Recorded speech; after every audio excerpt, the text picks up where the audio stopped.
예, 이석재 전 KT 회장의 이른바 KT 부정 채용 혐의의 재판이 서울 남부지법에서 시작됐습니다. 이 회장의 유죄 여부에 대한 판단은 이 전 회장과 함께 딸을 부정 채용시킨 혐의로 재판을 받는 김성태 자유한국당 의원의 재판에 영향을 줄 수 있어서 선고 결과가 주목되고 있습니다. 네, 한편 검찰이 조국 전 법무장관에 대한 조사를 앞두고 부인 정경심 교수와 자산관리인 김경록 씨를 동시에 불러 조사했습니다. 또 구속영장이 기각됐던 조 전 장관의 동생에 대해서는 구속영장을 재청구하며 수사의 속도를 내고 있습니다. 이 내용들 이호영 변호사와 함께 짚어보겠습니다. 예, 변호사님 어서 오십시오. 안녕하세요. 먼저 조국 동생 영장 재청구 이야기부터 좀 할까요? 네. 예, 어제 영장이 재청구됐습니다. 영장 기각된 지 20일 만입니다.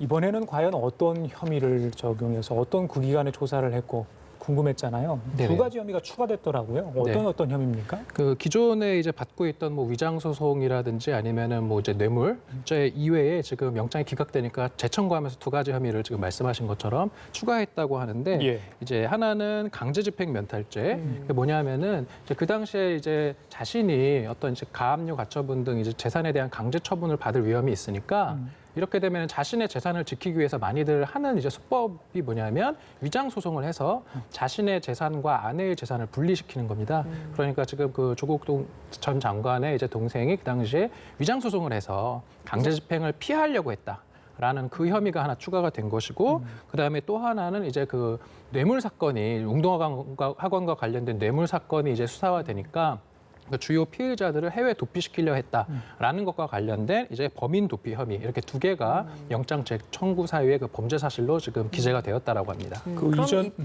이번에 재판부가 어떤 판단을 내릴지 이것도 궁금하거든요. 이번에도 건강 상태 이것들이 좀 변수가 될까요? 그게 좀 어려운 부분이긴 한데 지난번에 이제 영장을 기각할 당시에 이제 기각 사유로서 이제 뭐 건강상의 어떤 그런 어려움 이러한 것들이 그 고려 사유로서 사실은 이제 많은 논란이 왔는데 예. 제가 봤을 때는 기각의 본질적인 그때 이유는 그런 건강상의 이유 때문은 아니었고 그 당시 주요 혐의였던 이제 특경법 위반, 그 웅동학원과 관련된 위장 소송 이게 뭐 거의 한 이제 100억 원대 정도 되니까 이 부분에 대한 어떤 범죄 소명이 좀 부족했다라고 해서 기각을 하면서 이제 부수적인 고려 사유로서 이제 언급했던 것들이 예. 뭐 증거인멸 우려라든지 그다음에 그 건강상의 이제 문제점이었는데 오늘 만약에 영장을 발부할지 기각할지는 모르겠지만 발부든 기각이든 그 주요 원인은 건강상의 어떤 이유는 별로 그렇게 중요한 것은 아니라고 보이고요. 결국은 검찰이 영장 청구 사유로 적시한 범죄 혐의들이 얼마나 소명되는가 그 부분이 주요 이제 갈림길이 될 것으로 보입니다. 예. 영장 재청구됐을 때 영장 실질심사는 그 전에 영장을 담당했던 처음에 했던 판사가 하진 않는 거죠. 이번 주는 다른 판사 두 명이 뭐 이렇게 또 무작위로 돌아가면서 배정을 받게 되면 명재권 판사는 하지 않겠네요. 아마도 그럴 것으로 보여요. 왜냐하면 그 영장 이미 기각시켰던 판사가 또 배당이 되면 아무래도 좀 그런 공정성이라든지 재청구를 하는 이유가 조금 떨어질 수 있기 때문에 아마 그 무작위 배정에 의해서 다른 판사가 영장을 이제 심사할 것으로 보입니다. 예. 그런데 이전에 지난주까지만 해도 이 동생이 그러니까 형의 민정수석실 당시에 어떤 민원인으로부터 금품을 수수했다. 그래서 말선수재되는 변호사법 위반 관련해서 검찰이 수사를 하고 있다. 이런 내용이 있었잖아요. 네네. 고소장이 접수돼요. 근데 네. 그런 내용은 이번에 좀 나오지 않은 것 같아요. 이 부분은 따로 이후에 네. 구속된 이후에 검찰이 좀 살펴보려고 일부러 뭐 영장 재청구 당시 뺀 겁니까? 어떻게 보세요? 뭐 고소가 되었다라고 하면은 사실은 추가로 이제 범죄 혐의로 입건이 되었다라고 봐야 되는데 이번에 영장 청구서에 뺀 이유는 아무래도 소명할 정도의 수사가 충분하진 않았다라고 볼 것입니다. 그래서 오늘 영장이 발부가 되든 기각이 되든 예. 그 고소된 사건 추가 혐의에 대해서는 수사를 계속할 것으로 보입니다. 예. 검찰이 조국 전 장관에 대한 소환을 하기에 앞서서 부인 정경심 교수와 그리고 자산관리인 김경록 씨를 동시에 불러서 조사를 했다라고 합니다. 아직 뭐 대질 조사 뭐 이런 이야기는 나오진 않았는데 동시에 이렇게 같이 불러서 조사를 한 이유가 있을 것 같거든요. 두 가지 점에서 볼 수 있을 것 같은데 예. 하나는 지금 말씀하신 것처럼 뭐 대질 조사의 필요성이 있다라고 봤을 수도 있고요. 근데 이 부분은 지금 검찰에서 대질 조사 했는지 안 했는지는 아마 확인해 줄 수 없다라고 예. 한 것으로 들었는데요. 예. 그래서 첫 번째는 이제 대질 조사의 가능성이 있고 두 번째는 이렇게 이제 바로 둘 다 부르는 것이 유리한 게 순차적으로 부르면 아무래도 먼저 조사를 받은 사람이 돌아와서 이러한 조사를 받았다라고 서로 이야기를 할 수 있는 가능성이 있기 때문에 수사기관에서는 가급적이면 신속하게 그런 관련자들을 동시에 불러서 꼭 대질 조사는 안 하더라도 각자 수사관들이 조사를 했을 가능성도 높습니다. 지금 그 증거 인멸과 관련해서 정경심 씨하고 김경록 씨가 다른 진술을 하고 있다고 저희들이 알고 있잖아요. 김경록 씨는 대질신문 조사를 받겠다고 했다고 저희들이 지금 이제 보도에 따르면 그렇게 돼 있는데 네. 그러면 본인의 의사와 상관없이 대질신문은 무조건 거기 소환되면 검찰이 받으라고 하면 받아야 되는 어떤 강제 사항입니까?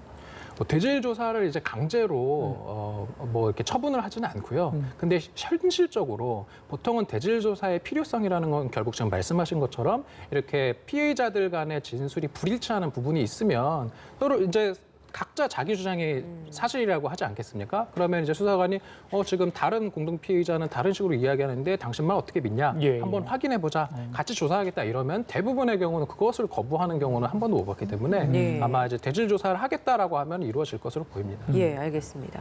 오늘 뭐 주목되는 재판들이 굉장히 많습니다. 최순실 씨 재판도 하나 있는데 파기환송심입니다. 11시에 열린다고 하는데 추징 보전, 근데 재판을 닷새 앞두고 추징 보전 결정을 취소해달라라고 법원이 신청을 했다라고 합니다. 이건 네. 무슨 이야기입니까? 그 이제 최순실 씨가 이제 추징 보전을 좀 먼저 설명드리면 예, 예. 될 것 같아요. 이제 추징 보전이라는 것을 설명드리기 앞서서 추징이 뭐냐? 예. 이게 이제 범죄 수익 그다음에 범죄로 인하여 어떤 발생한 재산들이 있으면 그 재산이 그대로 있으면 몰수하면 되고요.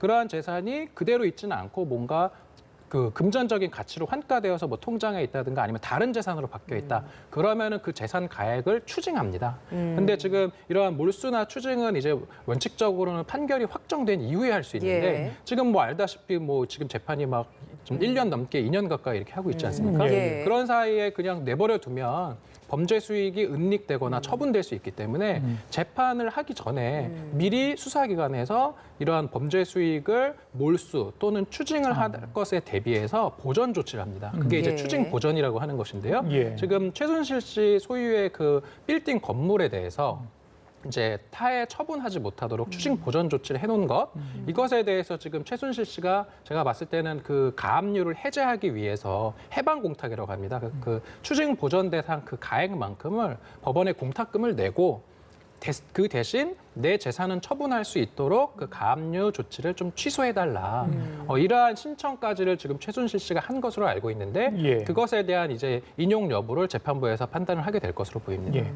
최순실 씨가 이 대법원 판결 이후에 적극적으로 자기 변호를 나서고 있습니다. 그 수정원 때 재산 가지고 있다고 주장했던 안민석 의원 고발하고요. 또 태블릿 PC 의혹 보도한 JTBC 손석희 사장 등도 뭐 고소하고 그리고 서울 동부구치소 직원까지 박 전 대통령이 보낸 편지 그거 막았다고 막 이렇게 하고 이렇게까지 적극적으로 자기를 변호하는 이유는 어디 있다고 보십니까? 대법원 판결 이후에요. 아무래도 본인이 그 억울한 점을 좀 적극적으로 다퉜는데 그게 받아들여지지 않고 있지 않습니까? 그러니까 그러한 자신의 유죄 인정의 증거로 쓰였던 것들도 있고 그렇지 않은 것들도 있는데 그런 유죄 인정의 어떤 그런 원인이 되었던 그런 주요 진술인들 이런 사람들에 대해서 좀 공격 어떤 좀 방어 방법을 취하고 있는 것이 아닌가. 물론 재판에 직접 적용되는 것은 아니지만 추후라도 그런 사람들의 진술이 허위였다든지 그런 것들이 이제 만약에 밝혀지면 제 뭐 이건 조금 나아간 생각이긴 하지만 추후에 그런 재심 사유가 될 수도 있기 때문에 예. 어떤 본인이 할 수 있는 모든 것을 하고 있는 것이 아닌가 그렇게 생각할 수 있습니다. 다만 이제 뭐 그 동부구치소 직원을 뭐 이렇게 고발하고 이랬다라는 것까지는 최근에 들었는데 이제 이거는 뭐냐면 박 전 대통령한테 지금 편지를 쓰려고 했는데 못 쓰게 했다. 근데 이거는 뭐 제가 봤을 때는 그 구치소에서 좀 잘못한 것은 아닌 것으로 보이는 게 아직까지도 재판이 진행 중이기 때문에 그렇죠. 이런 주요 재판의 피고인들은 구치소에서 서로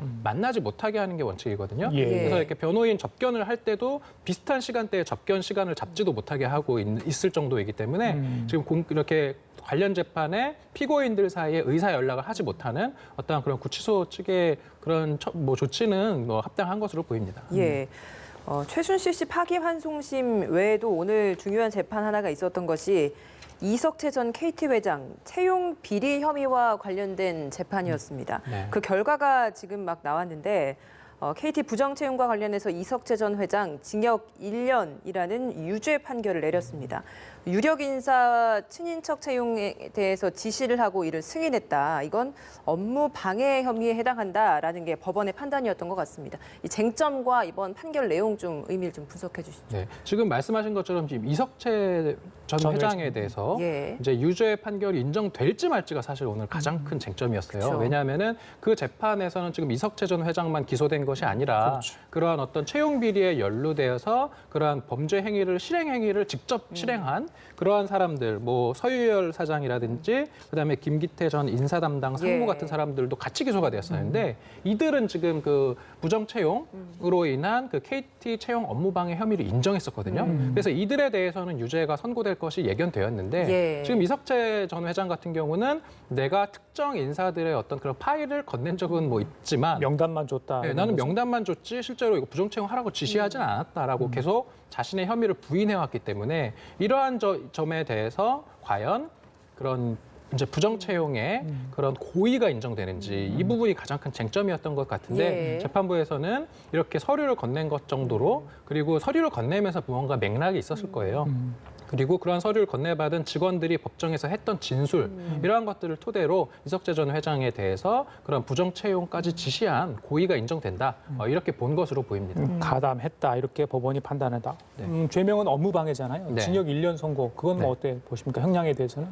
그때 이제 검찰에서는 4년 구형을 해서 그런 맞습니다. 저는 조금 뭐 한 2년 이상 나올 수도 있지 않을까 생각을 했는데 생각보다 형량은 조금 낮았던 것으로 보입니다. 네. 그 문제는 이제 이게 단순한 이석채 전 회장만의 문제가 아니라 네. 관련해서 의혹을 받고 있고 조사를 했던 김성태 자유한국당은 딸의 부정체육과 관련이 돼 있잖아요. 네. 오늘 이석채 전 회장의 어떤 1심 결과가 자유한국당 김성태 의원과 관련된 수사에도 재판 이후의 재판까지도 영향을 줄 거로 보십니까? 당연히 영향이 있습니다. 지금 물론 두 사람이 받는 혐의가 정확히 일치하는 것은 아닌데요. 이제 이석채 전 회장 같은 경우는 채용 비리로 인한 그 KT 채용 업무를 방해했다, 업무 방해죄고 김성태 의원 같은 경우는 이제 그런 채용 비리와 관련돼서 뇌물을 수수한 것이다라고 좀 법리를 그걸 뇌물로 본 거잖아요. 그렇죠. 딸의 어떤 채용이 결국은 경제적 이득을 수취한 것이다라고 해서 이제 뇌물죄인데 혐의의 어떤 내용은 다르지만 사실관계는 동일한 사실관계거든요. 예. 결국은 그 딸이 부정 채용되었는지 여부가 일단 첫 번째 쟁점인데 부정 채용이 되었다라고 지금 먼저 앞 재판에서 이석채 전 회장 선고에서 이미 났기 때문에 그러면 채용 비리가 있었다라는 사실은 그 다음 그 김성태 전 의원 재판에서도 인정될 가능성이 매우 높거든요. 그렇다라고 한다면 채용 비리는 있었는데 이것이 과연 김성태 전 의원의 요구에 의해서 발생한 것인지 또는 그다음에 또 하나는 이러한 부정 채용이 과연 뇌물 수수로 볼 수 있는지 이런 사실관계 및 법리관계에 대해서 다양한 쟁점이 이제 다퉈질 것으로 보입니다. 예. 김학의 전 법무부 차관에 대한 결심 공판 이야기도 해보겠습니다. 이건 어제 나온 결심 공판인데 검찰이 징역 12년을 구형을 했습니다. 억대 뇌물 그리고 성접대를 받았다라고 검찰은 보고 있는 것 같은데 앞으로 이 재판 결과나 이런 것들은 좀 어떻게 좀 전망을 해볼 수 있을까요? 이제 어제 결심 공판이었지 않습니까? 결심 공판에서는 이제 하는 게 최후 변론 할 수 있고 변호인이 그다음에 피고인이 자기가 마지막으로 할 말을 진술하게 되는데 그 진술을 하면서 이제 끝까지 무죄를 주장을 한 겁니다. 울먹이기도 했다고 그렇죠. 울먹이면서 그게 이제 맥락이 뭐냐면 다들 지금 내 말을 안 믿어주고 그냥 그 별장에 가서 갔다 왔다고 인정해라라고 사람들이 이야기하는데 오죽하면 자신의 부인까지도 그냥 인정해라. 나는 괜찮다. 이렇게 이야기했다라는 거예요. 그런 이야기를 하면서 너무나도 억울하다라는 이제 이야기를 했던 것으로 보이는데 제가 봤을 때는 그 특히 김학의 동영상, 그 윤정천의 별장에서 찍혔다라고 하는 그 동영상의 어떤 신빙성. 그다음에 그러한 성적대를 직접 본인이 했다라고 주장하는 그 피해 여성들이라고 하겠습니다. 그 이제 증인인들인데요. 그러한 증인들의 진술의 신빙성과 그 김학의 전 차관의 그 진술의 신빙성 사이에서 어느 쪽의 신빙성을 법원이 택하느냐 이 점에 대해서 이제 유무죄 판단이 갈릴 것으로 보입니다. 그 검찰에서는 법정에 제출된 사진 또 관여자들의 증인 이런 것들 다 입증이 됐다. 그러니까 본인의 부인 이런 최후 진술에 나왔던 내용하고 전혀 상관없이 이건 얼마든지 혐의가 입증됐기 때문에 그 정도의 구형할 만하다. 징역 13년 이런 것들은 어떤 구형량이나 검찰의 주장은 어떻게 보십니까? 뭐 검찰의 주장은 저는 뭐 그 지금 받고 있는 혐의들이 것이 뭐 뇌물일 수도 있지만 사실상은 그게 뇌물이라고 보는 것에 대해서 법조인들이 많은 비판을 했던 게 아니 그건 피해 여성들의 어떤 성적 자기결정권을 아주 가혹한 방법으로 침해한 것이다라는 어떤 그런 비판들도 많이 있었거든요. 그래서 그런 것들을 고려했을 때 검찰의 구형량은 적정한 것이 아닌가 싶습니다. 윤중천 씨에게는 13년을 구형을 하고 그리고 김학의 차관에게는 12년을 구형을 했잖아요. 네. 이게 뭐 비슷하기도 한데 약간의 일정 부분의 차이가 있는 거는 어떤 이유 때문인 건가요? 저는 아무래도 이제 윤중천 같은 경우는 보다 적극적으로 그 뇌물죄 그다음에 다양한 그 공무원들에 대해서 성접대를 하면서 그 리스트를 관리하고 예. 그랬던 좀 어떤 그런 점을 봤을 때 보다 그 이제 죄질이 안 좋다라고 본 것 같고요. 그다음에 지금 김학의 전 차관에 대해서는 검찰에서 지금 기소한 내용만 놓고 봤을 때는 윤중천보다는 지금 혐의 사실들이 좀 적거든요.